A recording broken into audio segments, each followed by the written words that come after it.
나름 그래도 최대한 이해하기 쉽게 준비해 보려고 노력을 해가지고. 네, 일단은 오늘 저희 같이 스터디할 연구 방법론은 엄브렐라 리뷰인 거고요. 여기 아래 이제 킴스 널싱 랩은 교수님 연구실 개인 홈페이지 이름인데 아까 링크 공유 드렸고 여기서 이제 교수님하고 같이 어떤 논문 썼는지 그런 것들 공유해 놓는 홈페이지입니다. 그래서 저희가 각자 맡았던 페이퍼들이 있었는데 그중에서 이제 저는 엄브렐라 리뷰 메소돌로지컬 가이드라고 엄브렐라 리뷰를 어떻게 쓰는지에 대해서 전반적으로 좀 가이드라인을 제시해 놓은 그런 연구더라고요. 그래서 이 연구에 대해서 PPT를 준비를 하면서 추가적으로 본 논문들은 논문이나 체크리스트는 여기다가 이제 제시를 해놨으니까 궁금하시면은 들어가셔서 조금 더 자세히 확인해 보시면 좋을 것 같습니다. 그리고 다음으로 이제 시스테마틱 리뷰에 대한 얘기를 안 할 수가 없는데요. 이제 엄브렐라 리뷰에 대해서 이해하려면 시스테마틱 리뷰에 대해서 이해하고 있어야 되거든요.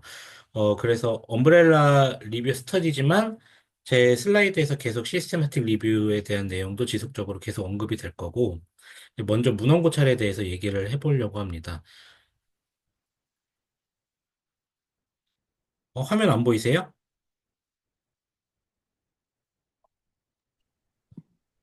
잘 보이시나요? 보여요. 잘 보여요. 아, 네. 채팅에 안 보인다 그래가지고. 누가 안 보인다 그러지? 잘 보여요. 네, 그래서 PPT 화면 잘 보이시는 걸로 이해하고 넘어가겠습니다. 네, 그래서 어쨌든 간에 저희가 일반적으로 언급하는 문헌 고찰들은, 학위 논문 생각해 보시면 되는데요.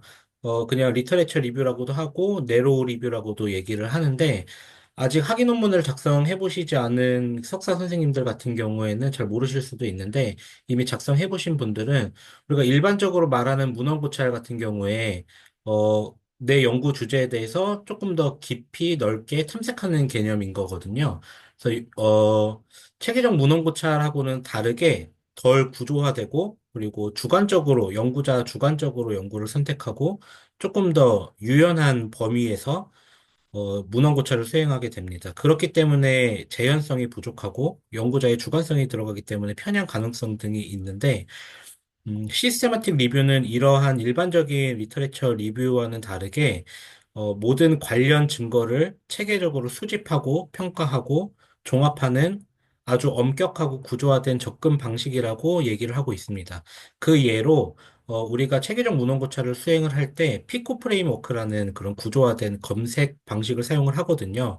그래서 요것들은 이제 어제 석 선생님들도 얘기를 들으셨고 그다음에 다른 선생님들 알고 계실 텐데, 피코 프레임워크를 사용해서 체계적으로 키워드를 구성을 하고, 그 다음에 포괄적인 문헌 검색 전략이 있어요. 그래서 include criteria, exclude criteria를 정해서 내가 어떤 연구를 선택을 할 건지, 제외할 건지에 대해서 검색 전략을 짜고, 그다음에 실험 연구 같은 경우에는, RCT 연구 같은 경우에는 ROB라는 퀄리티 어세스먼트 툴을 사용을 하고, 그다음에 유사 실험 연구 같은 경우에 로빈스 아이 같은 질평가 도구를 사용을 하게 됩니다.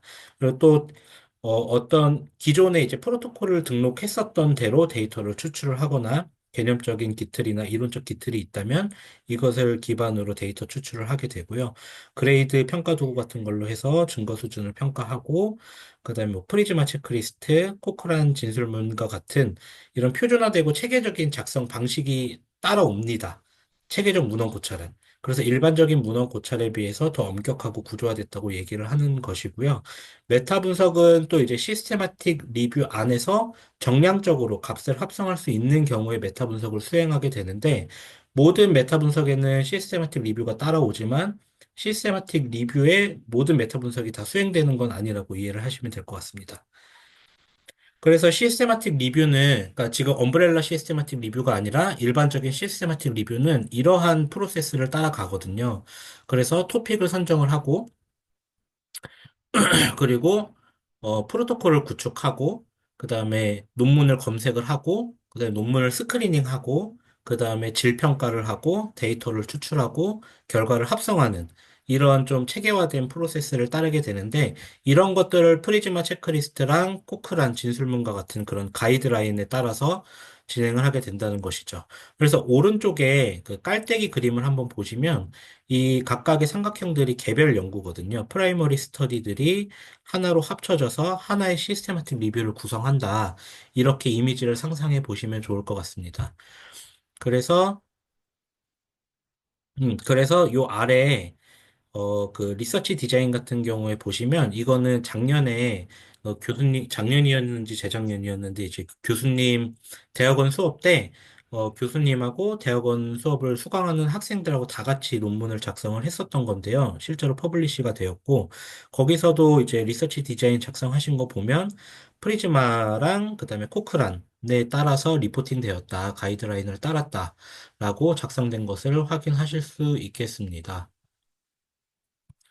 그래서 이러한 체계적 문헌 고찰은 말씀드렸다시피 엄격하고 구조화된 그런 프로세스를 따르기 때문에 레벨 오브 에비던스라고 하는 그런 근거 수준에서 가장 최상위에 위치한 그런 연구로 평가가 되거든요. 그 아래는 RCT와 같이 엄격한 실험 설계에 따른 그런 연구들이 근거 수준이 높다고 나오는데 그것보다도 SR하고 메타 분석이 더 근거 수준이 높다.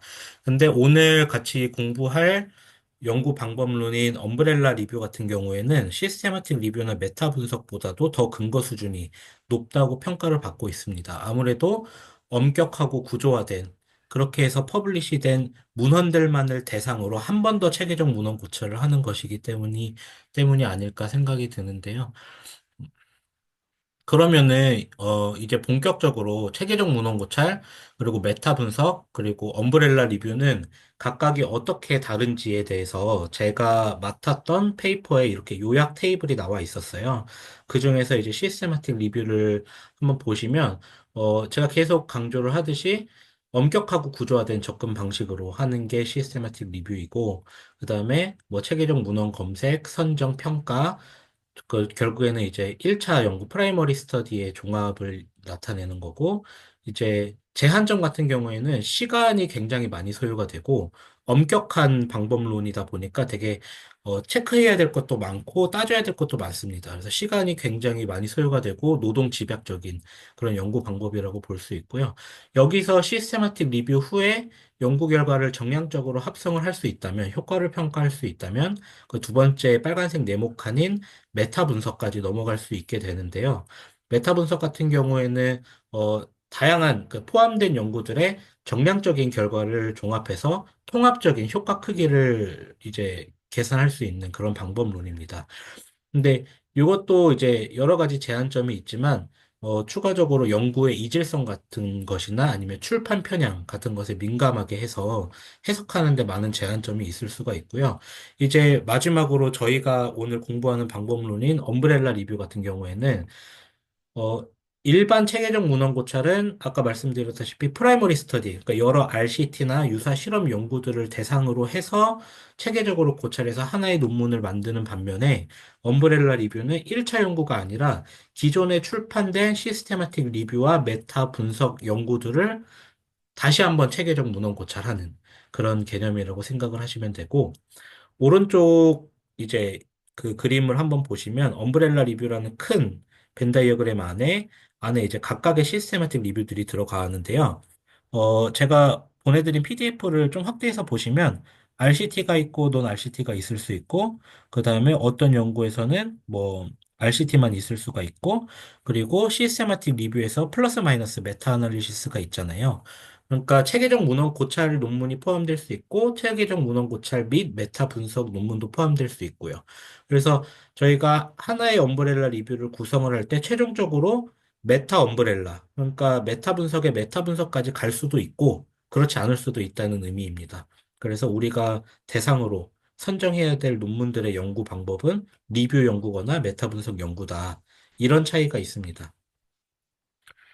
그래서 이것도 엄브렐라 리뷰의 개요를 보여주는 그림인데 초록 위치에 이렇게 딱 대문짝만하게 붙어 있더라고요. 근데 잘 요약해 놓은 것 같아가지고 이것도 한번 보면은 어쨌든 되게 고차원적인 그런 종합 방법이다. 이렇게 엄브렐라 리뷰를 소개를 하고 있고 여기 그림을 보시면 1차 연구, 개별 연구. 여기서는 뭐 RCT나 넌 RCT 연구 같은 거를 나타낸다고 할 수 있고, 시스테마틱 리뷰, 그다음에 메타 아날리시스, 그 다음이 이제 엄브렐라 리뷰라고 나와 있고, 우리가 연구 방법을 기술을 할 때 체계적 문헌 고찰이나 메타 분석 같은 경우에는 뭐 기출판된 문헌을 대상으로 하는 2차 자료 분석 연구이다. 이렇게 적는데 엄브렐라 리뷰는 3차 연구라는 거죠. 3차 2차 자료 분석을 대상으로 한 번 더 고찰하는 거니까 3차 분석이다. 이렇게 얘기를 할 수가 있겠고요. 가운데는 이제 엄브렐라 리뷰의 그런 종류들을 나타내는 건데 제가 마지막 슬라이드에 추가적으로 더 넣어놔서 이거는 이따 설명을 드리겠습니다. 그래서 위에서 아까 제가 말씀드렸다시피 체계적 문헌 고찰 같은 경우는 이런 일련의 과정들을 거친다고 말씀을 드렸거든요.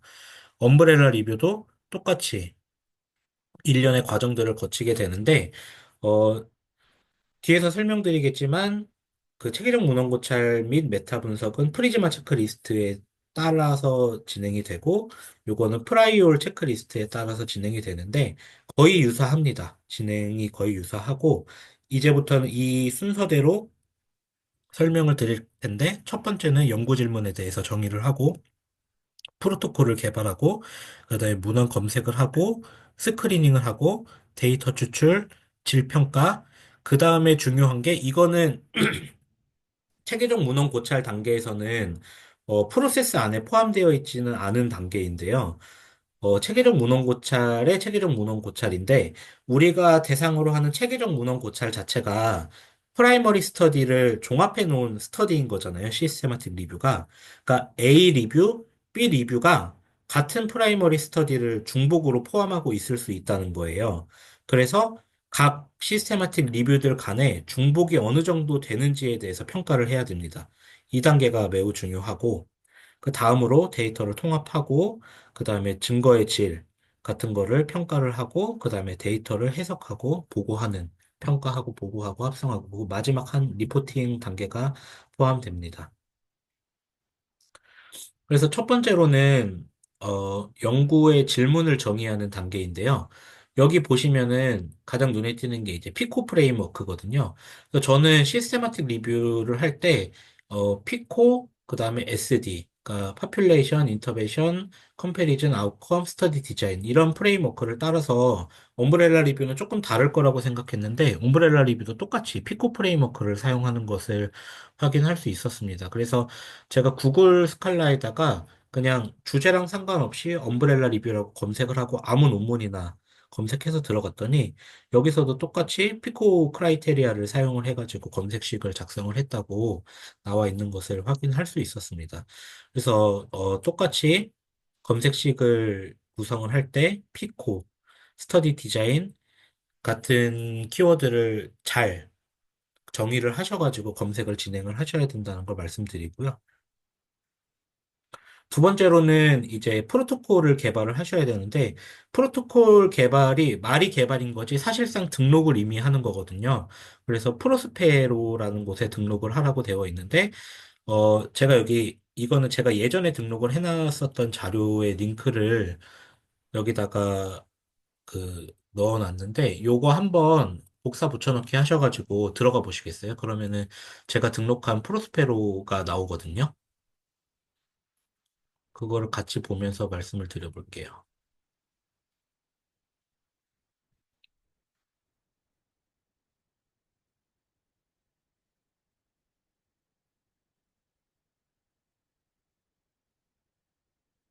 지금 프로스페로 화면이 공유가 됐나요?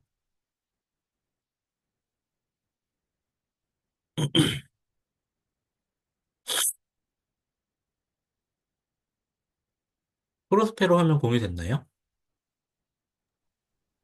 네.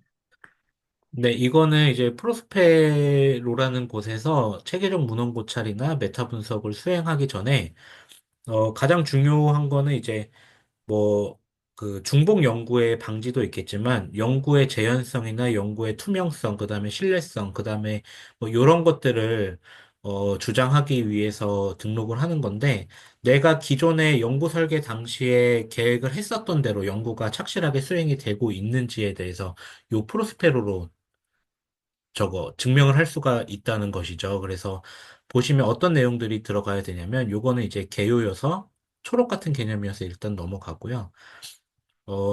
서치를 할 건데 어디에서 서치를 할 거고 언제 서치를 할 거고 어떤 문헌들을 서치를 할 거고 그리고 서치를 하는 그런 목적은 뭐고 그런 것에 대해서 좀 자세하게 적게 되어 있고 어떤 연구들을 서치할 거냐 인클루전 크라이테리아, 익스클루전 크라이테리아도 적게 되어 있고요.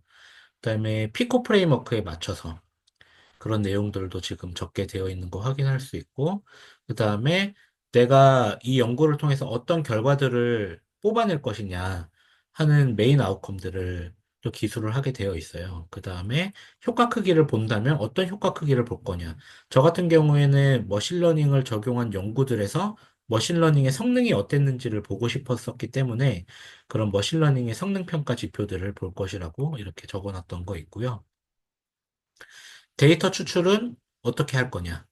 그리고 엑셀 파일 같은 곳에 데이터를 추출을 해가지고 어떻게 코딩을 할 거고, 그 다음에 연구의 그런 편향성, 리스크 오브 바이어스 같은 거는 연구의 질은 어떻게 평가를 할 거냐. 그런 것들도 다 적게 되어 있습니다. 그래서 데이터를 어떻게 합성할 건지, 정량적으로 합성하는 방법은 뭐고, 정성적으로 합성하는 방법은 뭘지, 정성적으로 합성을 한다면 어떤 프레임워크에 맞춰서 데이터를 정리를 할 건지, 정량적으로 합성을 한다면 메타 분석 방법은 어떻게 사용을 할 것인지, 그런 통계적인 것을 적게 되어 있고요.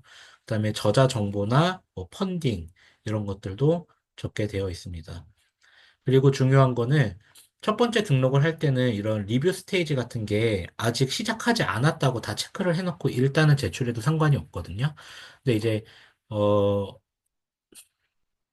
제 PPT 보시면은 버전 1.1이라고 되어 있을 거예요. 저는 그래서 일단은 프로스페로에 등록을 해놨고 연구가 진행되는 과정에 따라서 그 프로스페로에 등록해 있는 제 프로토콜을 몇 번 수정을 했습니다. 그래서 한 번 수정을 했으면 1.1로 바뀌고 두 번 수정을 했으면 1.2로 바뀌고 그래서 연구가 시작됐다면 어느 단계까지 시작이 됐는지 완료가 됐다면 어느 단계까지 완료가 되었는지에 대해서 지속적으로 좀 수정을 해가면서 다른 연구자들이 혹시나 내 연구에 관심을 가질 수도 있고 같은 주제로 연구를 수행할 수도 있으니까 이런 식으로 좀 리바이스 해가면서 보고를 해주시면 좋다는 거고, 이런 내용들이 들어가서 사실상 그 이제 선생님들께서 IRB에다가 연구계획서를 제출을 하실 때 연구계획서에 들어가는 내용들이 프로스페로에 다 들어가신다고 생각을 하시면 될 것 같아요. 그래서 프로토콜 등록 자체는 어렵지 않고 등록하시다가 어떤 내용을 적어야 될지 잘 모르겠다 하시면 제가 여기 링크 남겨놓은 거 보시고 제가 적은 대로 그냥 비슷하게 적으시면 될 것 같아요. 그리고 제가 되게 신기했던 게 이 프로스페로에 제가 등록을 했더니 한 4~5시간 만에 피드백이 오는 거예요. 이게 관리하는 곳이 그 영국의 요크 대학교라는 곳에서 관리를 한다고 하더라고요. 그래서 얘네들이 실시간으로 보고 이 내용 빠진 것 같은데 이 내용 넣어야 될 것 같은데 이런 식으로 심사위원처럼 답변이 오더라고요. 그래서 혹시나 미비하게 작성을 하더라도 거기서 한번 검토를 해서 피드백을 주니까 너무 이렇게 걱정하지 말고 등록을 빠르게 해주시는 게 좋을 것 같습니다. 그 다음으로는 이제 논문을 검색을 해야 되는데요. 체계적 문헌 고찰에서는 가능한 한 넓은 범위의 문헌을 빠짐없이 고찰하는 게 가장 베스트입니다. 그래서 어떤 학술 데이터베이스에서 검색을 해야 되는지 고민스러울 수 있겠는데요. 네, 고민스러울 수 있겠는데, 어, 이것에 대해서 미 국립의학도서관에서 코지 모델이라고 이렇게 제안을 해놨어요. 코지 모델 같은 경우에는 코어, 스탠다드, 아이디얼 이렇게 세 가지 영역으로 구분이 되어 있는데, 코어 같은 경우에는 여기 나와 있듯이 펀메드나 엠베이스, 코크란 같은 웹 데이터베이스들이 포함될 수가 있겠고, 여기는 이제 빠르고 정확한 검색을 위해서 필수적인 데이터베이스인 거예요. 여기를 빼놓고선 체계적 문헌 고찰을 했다고는 할 수가 없을 정도로 필수인 데이터인데, 만약에 시스테마틱 리뷰가 아니라 그냥 아까 제가 말씀드렸다시피 조금 유연한 범위에 연구자의 편향이 들어가도 되는 네로우 리뷰나 리터레처 리뷰, 그다음에 빠르게 문헌들을 파악해야 되는 스코핑 리뷰나 레피드 리뷰 같은 경우에는 스탠다드나 아이디얼 영역까지 가지 않고 코어 정도에만, 펀메드, 뭐, 엠베이스, 그다음에 코크란 정도에만 검색을 해도 된다라는 거죠. 그런 방법론들은 시스테마틱 리뷰나 엄브렐라 리뷰보다는 훨씬 덜 엄격하기 때문에 이 정도만 검색을 하셔도 되는데, 이제 시스테마틱 리뷰나 엄브렐라 리뷰까지 가신다면 되게 구조화되고 엄격한 프로세스라고 했잖아요. 여기까지에는 스탠다드나 아이디얼까지 포함이 되어야 된다는 거죠. 그래서 스탠다드 같은 경우에는 뭐 사이코 인포나 뭐 웹 오브 사이언스 이런 데이터베이스들이 스탠다드 영역에 포함이 될 수가 있는 거고, 아이디얼 같은 경우에는 여기까지 포함한다면 가장 이상적인 범위라고 얘기를 하는 영역인데요.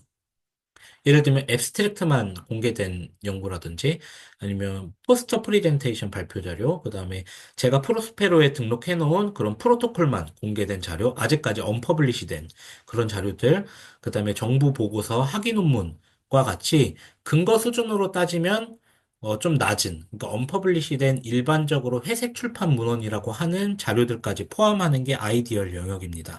그래서 체계적 문헌 고찰까지 진행을 하신다면, 체계적 문헌 고찰을 진행하신다면, 코어 스탠다드 아이디얼에 포함되는 그런 학술 웹 데이터베이스를 전부 포괄적으로 포함을 시켜서 검색을 하셔야 된다는 거를 말씀을 드리고요. 그러면 여기서 이제 저희가 검색을 수행을 했다고 가정을 하고 뭐 펀메드, 엠베이스, 뭐 웹 오브 사이언스 이런 데서 검색 결과를 다 다운을 받은 거예요. 그러면 이거를 저희가 엑셀 파일 같은 걸로 하나하나 관리를 하는 게 아니고 엔드노트 같은 그런 서지 정리 프로그램이 있는데 거기서 한 번에 불러와서 정리를 하게 됩니다.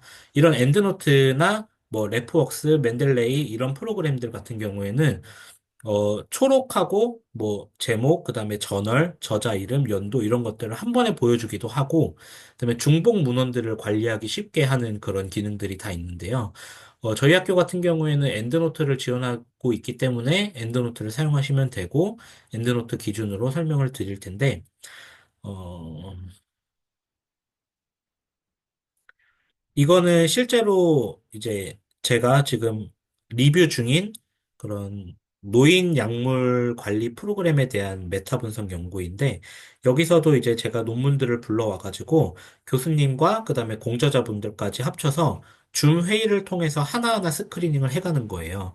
여기서 엔드노트와 같은 프로그램에서 불러와서 중복을 제거한 다음에 그다음에 중복이 없는 상태에서 논문을 하나하나 보면 이렇게 제목, 저자, 그다음에 초록에 대해서 나오거든요. 그래서 첫 번째 스크리닝 단계에서는 제목과 초록을 보고 내 연구 주제와 명확하게 관련이 없는 논문들을 제거해 가는 거예요. 만약에 조금이라도 관련이 있는 것 같다.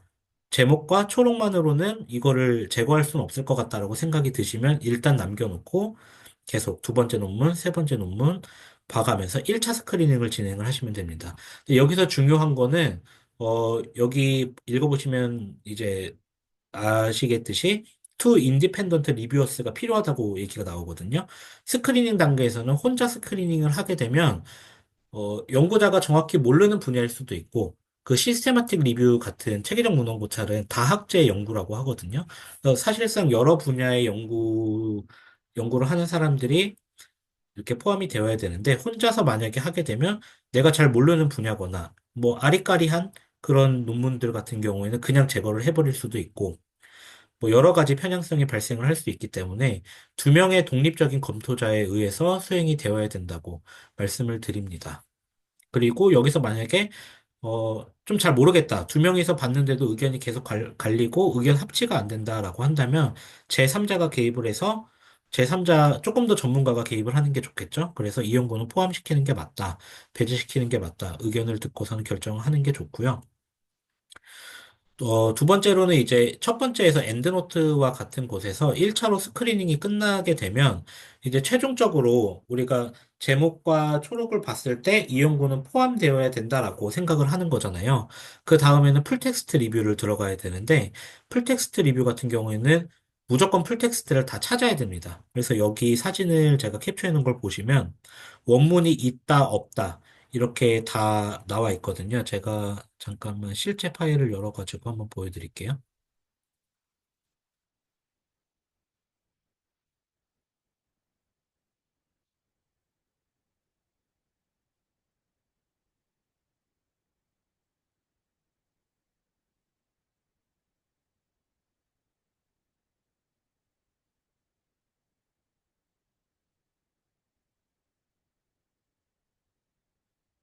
엑셀 파일 공유가 됐나요? 보면은, 제가 이제 1차로 엔드노트에서 1차 스크리닝이 지난 다음에, 풀텍스트 리뷰할 것들을 목록을 엑셀 파일로 이렇게 정리를 한 거예요. 연도, 저자, 이렇게 제목 정리를 해서 풀텍스트를 막 찾는 거예요. 그래서 이거는 학위 논문이다 이런 식으로 좀 메모도 달아놓고 풀텍스트가 있다 없다.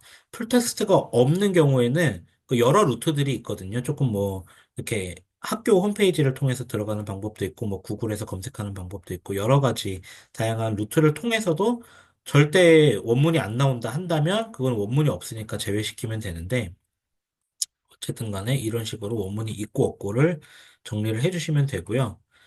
여기서 include, exclude 크라이테리아 같은 것도 참고하셔가지고 최종적으로 데이터 추출을 할 때는 우리가 그 프로스페로 프로토콜에 등록을 해서 어떤 데이터들을 추출할지에 대해서 다 계획이 되어 있는 거잖아요.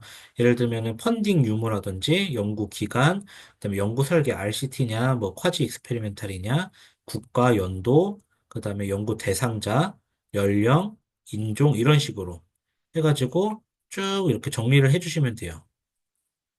정리를 해주시면 되고,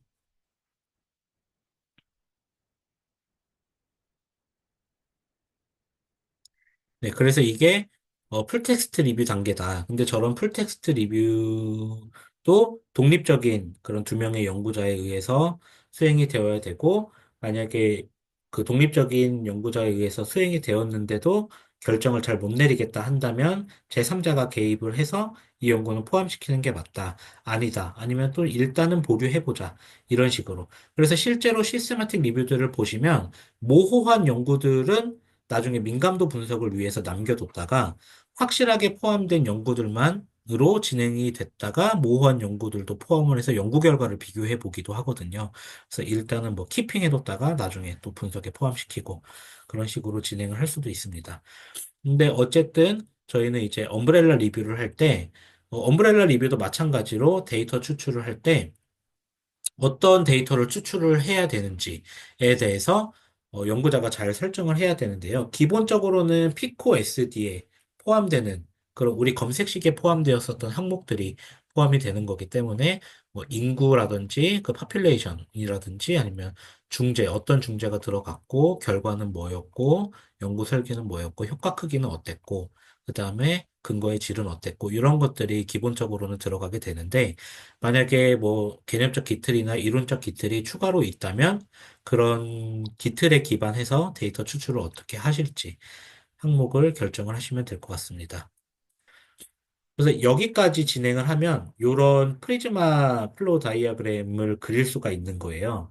그래서 요거를 좀 이렇게 확대해서 보시면 요게 요게 어떤 우리가 본문에 기술하는 내용들이 굉장히 가독성 있게 들어가 있거든요.